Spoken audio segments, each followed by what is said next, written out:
Hello, gentlemen. In honor of the beginning of Men's Mental Health Awareness Month, I'm going to react to a video today that's titled Happy Men's Mental Health Awareness Month. Let's go ahead and check it out. Today is June 1st, which means you guys have probably seen dancing cows jumping into pools. And that's amazing. I love those videos. But what I think we have not seen anything yet of is Men's Mental Health Awareness Month, That's which true. is in June. Each year we I am see so less passionate and less about this talk topic, not only about because men's I've been in mental health therapy since awareness. I was 10 years old, but also because the majority of my followers are men. And over the past 6 years of posting content for guys, I've been able to experience a lot of things firsthand with you boys. Before we get into what she has to say about it, I just want to call out how sweet and endearing it is that she's taking the time to record this video. I don't know who her audience is or what her setup is around that, but you can clearly see the compassion in her voice. And that's something you don't see a lot of these days, right? You see a lot of women sitting in their cars complaining about men, really focused on their own situation and how they've been hurt, et cetera, et cetera. But this particular woman is choosing to lean into compassion, which is actually a very feminine trait. It's one of the top traits of the feminine energy is to be in your heart, to be open in your heart, to be selfless and to be compassionate. And this woman could easily choose to hate on men or be resentful of maybe an ex-boyfriend from the past. But the simple fact that she's sitting here and sharing the empathy she has for the men who are going through a lot of problems that seemingly are an audience of her channel and showing that compassion is a very good sign. So I want to give her credit and commend her for that. And a little tip for you guys who are watching this, those are the type of things you want to look for in a woman. Instead of always just staring at physical features and saying, that's my wife. When you're looking for a girlfriend, when you're looking for a real, you always want to see, is she choosing resentment or is she choosing compassion? Is she choosing hatred or is she choosing love? And when a woman is choosing resentment or hatred, she's probably operating from a trauma response. When a woman is showing compassion, love, care, she's probably has a fullness in her heart that's still open, a connection to her heart that's still open. And that's a really good sign for her health as a woman, her health in terms of her feminine health, and her ability to eventually get into a healthy relationship. So good on her. Now let's see what she has to say about men's mental health. I'm just gonna call it what it is. Men's mental health is not taken seriously enough. Men are raised from day one to not cry, to not show their emotions, and to just pretend that everything's okay. And that is a lot of effing pressure for them. So this month, I really want to spread awareness and statistics on the struggles that men are going through every day and really normalize it. So this is where it goes off the rails a little bit. And again, her intention is amazing. But whenever women come with the modern talking points of the last 10 to 20 years that men don't cry enough, men don't feel enough, there's some truth to that. And there's some misguidance to that as well. I've been running men's groups. More than 3,000 men have come through. I've been doing this for over 6 years now. There have been many men who cry in my group. There's many men who release their anger, who release their sadness, who release their frustration. And I think that's completely healthy. I think as men, we need to know our emotions and we need to be able to process our emotions. One of the things I've learned in my journey, my personal journey, as well as my journey as a coach, is that's not the end-all be-all place that we want to be as men. So the way that women heal, the feminine heals in its natural state, is by feeling more emotions deeper and deeper and deeper. It creates a release of those emotions and then a release of pressure. A lightness comes, a calmness comes, a relief comes, a little giggle might come for many women who do deep emotional release. For men, emotional release is good too. To release some of the stuck childhood traumas, the social conditioning, the emotions that maybe we wanted to express but we held in. It's okay to cry. It's okay to show frustration. It's okay to show anger.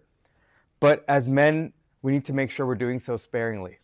Because the way we were designed in our natural masculine design is, yes, we need to keep processing emotions, but we don't always need to sit in our emotions. When we're always sitting in our emotions and always feeling our emotions, more emotions, deeper emotions all the time, it actually creates a rabbit hole of more and more emotions that create more and more internal chaos, that create more and more suffering for men.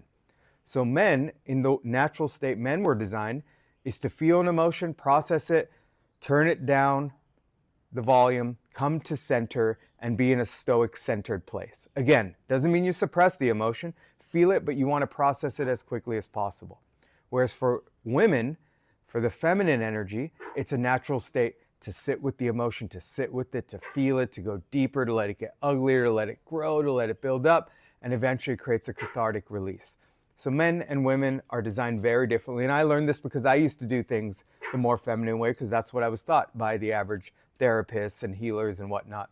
But as I grew in my masculine healing journey, I actually learned that for men, we want to experience our emotions when they come up. We want to experience our emotions and let them out, maybe amongst people we trust, right? That's why I create men's group brotherhoods, so men can express and release it. But we don't want to sit in it. We don't want to sit with it. We want to let it flow, move through, and come to center as soon as possible, which is very different than how women process their emotions, which is sit with it, feel it, let it sit, express it to everyone, show it to everyone. As men, there's a time and a place to express it, like in a men's group or by yourself, but it's not the place you want to be all of the time, or even a majority of the time. That there is help out there for us, and it is not at all weak to get that help.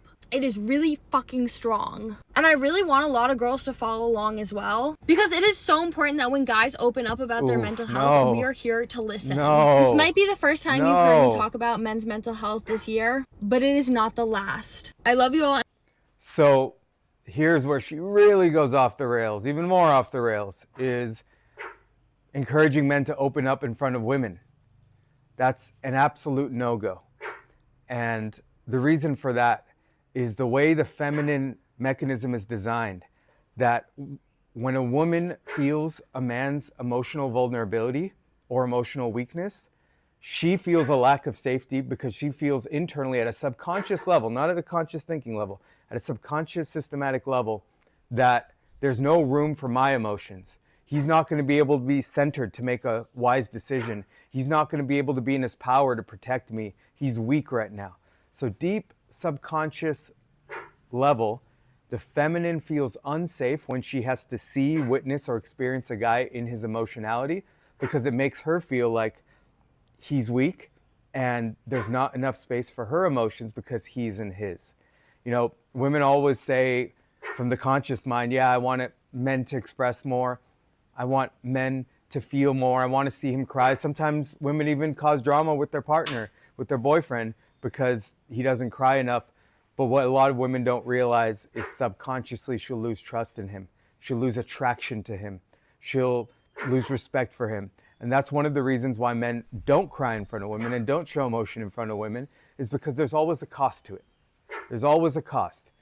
You know, the relationship may become sexless. It may lose its intimacy. She might start criticizing and complaining and treating him with less respect. She might start taking the masculine role, the leadership role, and you wonder why, because subconsciously she's felt less safe now that she's seen and witnessed the man's emotionality. Again, that's why there should be spaces for it. You should have buddies, close friends, men's groups like I've created all over the world, to be able to come together. And when you do need to express, because you are human and you do need to release your emotions sometimes, you do need to express them, and sometimes it's even really good to be seen in them, but by other brothers who are playing at a high level, men you can trust, who won't make you pay a price for showing your emotions. So do you want to show them in front of your clients? Probably not. Your coworkers? Probably not. Your girlfriend? Absolutely not. But if there's other strong men who are doing deep personal growth work, they're men who can hold your emotions, be stoic, be centered like the masculine men they are, and not make you pay a price for it. So all in all, I think one of the things that you guys really need to understand is, she mentioned about men going to therapy, that modern therapy was designed for women. It was designed for women. Through the 70s, 80s, 90s, 80 to 90% of the consumerism of therapy was women. So the techniques were designed for women.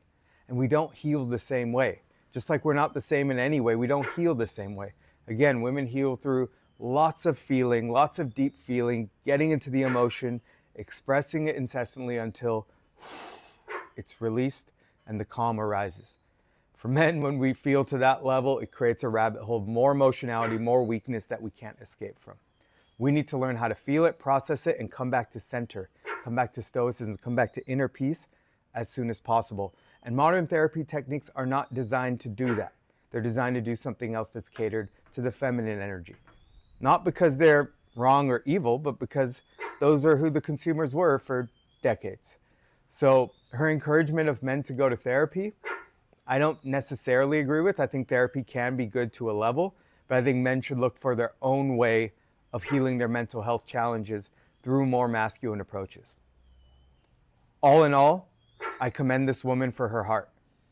And this is actually a great example of the programming of the modern woman. This is clearly a woman who's in her heart, who's in her compassion, who cares that any human has good mental health.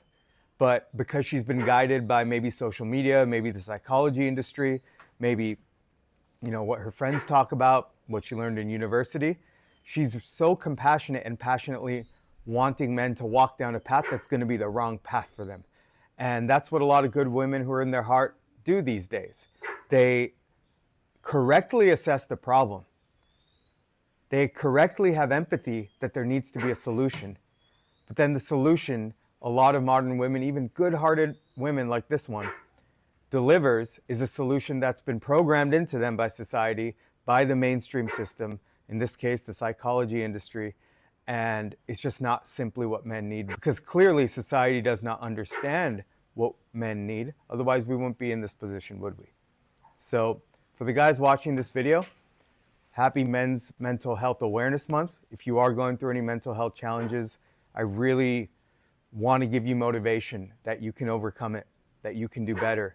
But you don't have to always walk down the path that the women around you, the psychologists around you, the soft feminized men around you are telling you to do. Feel more, feel it more. Find a path that actually brings you peace. That might require some feeling, some emotions, and some expression. That might require some discipline and getting your habits on track, getting out of toxic habits, doing things the right way. That might require you speaking your truth and owning your power and taking risks. And those are some of the things which contribute to a positive men's mental health.